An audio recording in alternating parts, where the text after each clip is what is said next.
नमस्कार, आपको बता दें कि आज युवा बेरोजगारी अपने उच्चतम स्तर पर पहुंच गई है।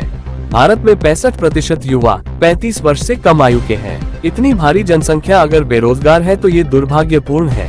ये भारत की आगे बढ़ने की गति और शक्ति को रोकने जैसा है। इसके प्रमुख मुद्दे हैं: पहला बेरोजगारी, दूसरा युवा आत्महत्याएं, तीसरा सरकारी कार्यालयों में रिक्त पद, चौथा अग्निपथ योजना, पांचवा पिछड़े वर्ग के युवाओं को उच्च शिक्षा से वंचित रखना, छठा प्राइवेट सेक्टर में काम करने वाले युवाओं के मुद्दे। बेरोजगारी आंकड़े बताते हैं कि 100 में से 42 युवाओं के पास कोई रोजगार या आमदनी का साधन नहीं है। 25 साल से कम उम्र के 42.3% ग्रेजुएट युवा आज बेरोजगार हैं।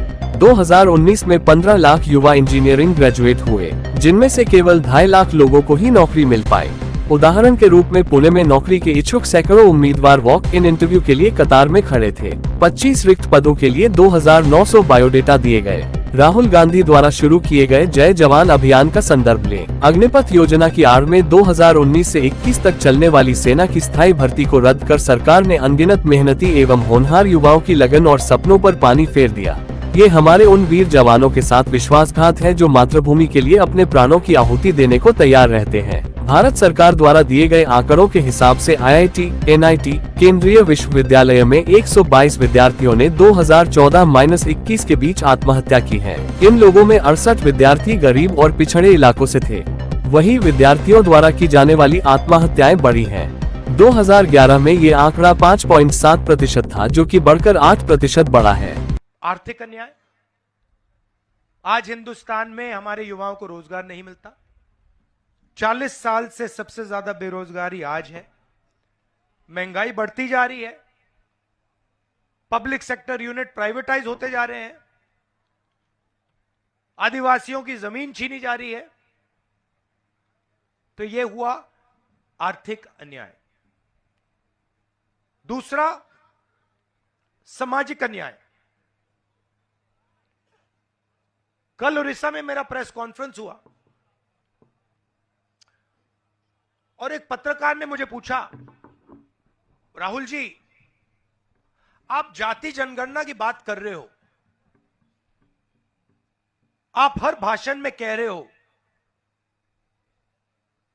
कि पिछड़ों को हक मिलना चाहिए, दलितों को हक मिलना चाहिए, आदिवासियों को हक मिलना चाहिए।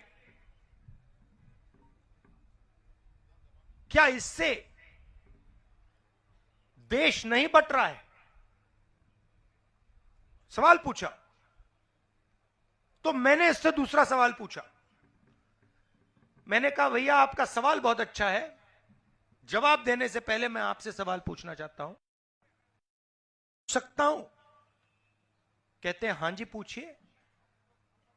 मैंने कहा, यह जो आपकी पूरी प्रेस कॉन्फ्रेंस है,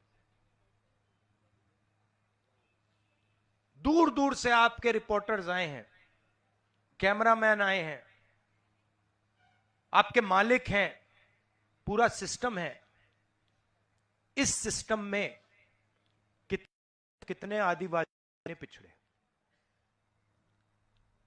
मैं आपको बता सकता हूं कि 200 कॉर्पोरेट्स में से मैंने आंकड़े निकाले हैं, उनकी टॉप मैनेजमेंट में,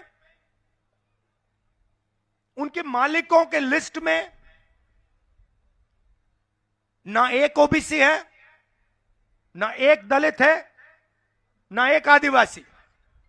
मैं आपको बता सकता हूं कि दिल्ली में 90 अफसर जो देश को चलाते हैं, उनमें से 3 ओबीसी हैं, एक आदिवासी है, 3 दलित हैं। मतलब 73% हिंदुस्तान के 5% बजट को चलाता है। ये 24 घंटा कहते हैं, सुनिए, ये 24 घंटा कहते हैं मैं ओबीसी हूं। नरेंद्र मोदी जी, आप ओबीसी नहीं हैं, आप जनरल कास्ट के हैं। आपकी जात को ओबीसी 2000 में बनाया गया, पहली बात। दूसरी बात, इस देश में 2 जातें नहीं हैं। इस देश में अलग अलग अलग अलग हजारों जात हैं और हम जानना चाहते हैं कौन सी जात के कितने लोग हैं। इसीलिए जाति जनगणना करनी है। इसी भारतीय जनता सामाजिक न्याय का पहला कदम है और यह कांग्रेस छोड़ने वाली नहीं है। हम इस बात को एक्सेप्ट नहीं करेंगे कि देश के 73% दलित, ओबीसी, आदिवासी को इस देश में कुछ नहीं मिल रहा है। वो ना कॉर्पोरेट हाउसेस में दिखते हैं,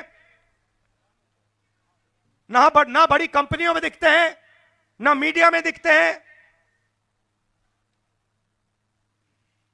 इस बात को हम स्वीकार नहीं करेंगे। यह मैसेज भारत जोड़ो यात्रा का है। इसमें न्याय हमने इसलिए जोड़ा है, 3 और तरीके के अन्याय हो रहे हैं।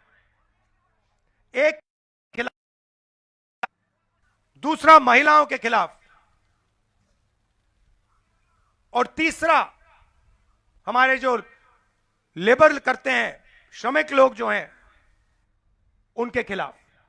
और आर्थिक और सामाजिक न्याय सबको चोट पहुंचाता है। आपके यहां जो बच्चे हैं जो बेरोजगार हैं, बेरोजगार क्यों हैं? क्योंकि अदानी जी को देश की पूरी पूंजी पकड़ाई जा रही है, एक के बाद एक। एयरपोर्ट, पोर्ट्स, इंफ्रास्ट्रक्चर, सड़कें, सारा का सारा माल उनको दिया जा रहा है। ये आपका है, आपकी पूंजी है, आपके बच्चों का भविष्य है ये।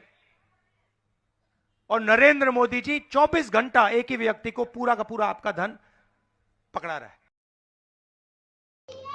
NCR करंट न्यूज को सब्सक्राइब करें और नोटिफिकेशन सबसे पहले पाने के लिए दबाएं बेल आइकॉन।